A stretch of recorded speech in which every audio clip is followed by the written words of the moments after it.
क्या है ब्रह्मांडीय ऊर्जा? ब्रह्मांडीय ऊर्जा को कैसे ग्रहण किया जा सकता है? इसकी कमी या अधिकता का क्या परिणाम होता है?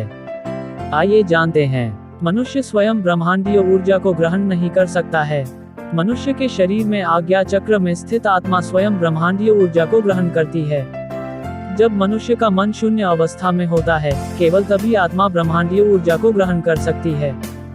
जब मनुष्य के मन में कोई विचार चल रहा होता है, तब आत्मा उन विचारों को केवल साक्षी भाव से देखती रहती है। जब मनुष्य के मन में विचार चल रहे होते हैं, तब आत्मा ब्रह्मांडीय ऊर्जा को ग्रहण नहीं कर सकती है। इसलिए जब मनुष्य नींद में होता है, उसके मन में कोई विचार नहीं होता है, मनुष्य किसी प्रकार का स्वप्न नहीं देख रहा होता है, तब आत्मा मनुष्य के मन की शून्य अवस्था में ब्रह्मांडीय ऊर्जा ग्रहण करती है। मनुष्य को पर्याप्त ब्रह्मांडीय ऊर्जा ग्रहण करने के लिए पर्याप्त गहरी नींद लेना अति आवश्यक होता है। मनुष्य के नींद की अवस्था में आत्मा जितनी ब्रह्मांडीय ऊर्जा ग्रहण करती है, आत्मा उससे 10 गुना अधिक ब्रह्मांडीय ऊर्जा मनुष्य के जागृत मन की शून्य अवस्था में ग्रहण करती है। मनुष्य को जागृत अवस्था में अत्यधिक ब्रह्मांडीय ऊर्जा ग्रहण करने के लिए परमध्यान साधना करते हुए अपने मन को शून्य अवस्था प्रदान करना होता है। ब्रह्मांडीय ऊर्जा के कारण आत्मा, मन, प्राण आदि 3 पिंड ऊर्जा को गति प्राप्त होती है। जब आत्मा पर्याप्त मात्रा में ब्रह्मांडीय ऊर्जा ग्रहण नहीं कर पाती है, तब पिंड ऊर्जा की गति धीमी एवं असंतुलित हो जाती है।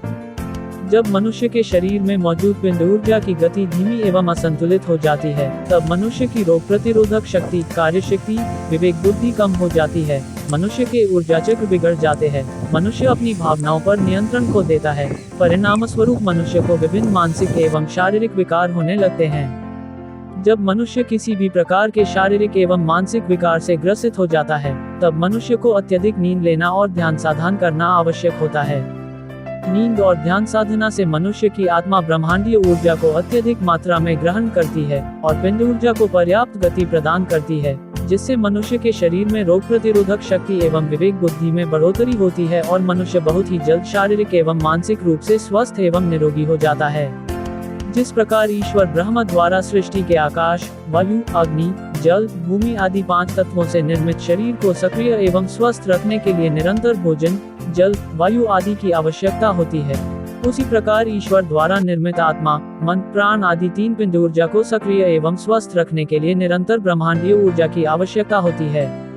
सभी जीव पिंड ऊर्जा को चलायमान रखने के लिए निरंतर ब्रह्मांडीय ऊर्जा की आवश्यकता होती है। सभी निर्जीव भौतिक एवं खगोलीय पदार्थों को ब्रह्मांडीय ऊर्जा की आवश्यकता नहीं होती है। जब मनुष्य की आत्मा अत्यधिक ब्रह्मांडीय ऊर्जा ग्रहण करती है, तब मनुष्य के शरीर में मौजूद पिंड ऊर्जा को अत्यधिक गति प्राप्त होती है। पिंड ऊर्जा को अत्यधिक गति प्राप्त होने से प्राण शक्ति, कार्य शक्ति, विवेक बुद्धि में बढ़ोतरी हो जाती है। मनुष्य की आँख, कान, नाक, जीभ, त्वचा, बुद्धि आदि 6 ज्ञानेंद्रियां सशक्त हो जाते हैं। मनुष्य की दूरदृष्टि बढ़ जाती है, सोच विचार करने की क्षमता बढ़ जाती है, शारीरिक कार्य करने की क्षमता बढ़ जाती है। मनुष्य अत्यधिक मेहनती, पराक्रमी, ज्ञानी एवं तेजस्वी हो जाता है। मनुष्य को ज्ञानी, तेजस्वी एवं पराक्रमी होने के लिए अत्यधिक ब्रह्मांडीय ऊर्जा ग्रहण करना आवश्यक होता है।